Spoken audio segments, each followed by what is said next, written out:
Hi hello welcome to జార్ TV. Chiranjeevi ఆరోగ్యంపై fake ప్రచారం, యూట్యూబ్ ఛానల్స్పై కేసు నమోదు. చిరంజీవి ఆరోగ్యంపై సోషల్ మీడియాలో అసత్య ప్రచారాలు చేస్తూ మార్ఫింగ్ వీడియోలను వైరల్ చేసిన ఒక యూట్యూబ్ ఛానల్పై జూబ్లీహిల్స్ పోలీసులు కేసు నమోదు చేశారు.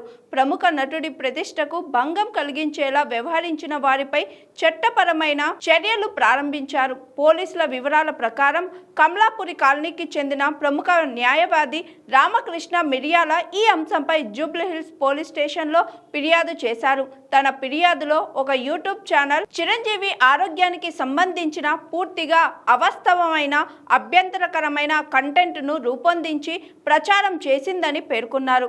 ఈ వీడియోలు, ఫోటోలు అభిమానుల్లో ఆందోళన కలిగించేలా సోషల్ మీడియాలో విస్తృతంగా వైరల్ అయ్యాయని తెలిపారు. ఫిర్యాదుతో పాటు వీడియో లీకులు, స్క్రీన్ షాట్లు వంటి డిజిటల్ ఆధారాలను కూడా పోలీసులకు అందజేశారు. ప్రాథమిక విచారణ అనంతరం కోర్టు అనుమతితో పోలీసులు సంబంధిత యూట్యూబ్ ఛానల్ నిర్వాహకులపై వివిధ సెక్షన్ల కింద కేసు నమోదు చేసి దర్యాప్తు ప్రారంభించారు. సోషల్ మీడియాలో వ్యూస్, లైక్స్ కోసం సెలబ్రిటీల వ్యక్తిగత జీవితం, ఆరోగ్యంపై తప్పుడు ప్రచారం చేయడం చట్టరీత్యా నేరమని పోలీసులు హెచ్చరించారు. బాధ్యతలపై కఠినమైన చర్యలు తీసుకుంటామని స్పష్టం చేశారు.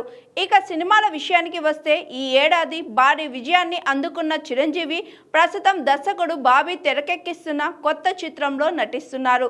మరోవైపు దర్శకుడు వశిష్ఠ తెరకెక్కిస్తున్న ఆఫియో ఫ్యాంటసీ చిత్రం విశ్వాంబర కూడా విడుదలకు సిద్ధమవుతుంది. ఈ రెండు చిత్రాలపై మెగా ఫ్యాన్స్ భారీ ఆశలు పెట్టుకున్నారు. Hi, this is Swathi. Like చేయండి, షేర్ చేయండి, కమెంట్ చేయండి అండ్ సబ్స్క్రైబ్ చేయండి GRTV.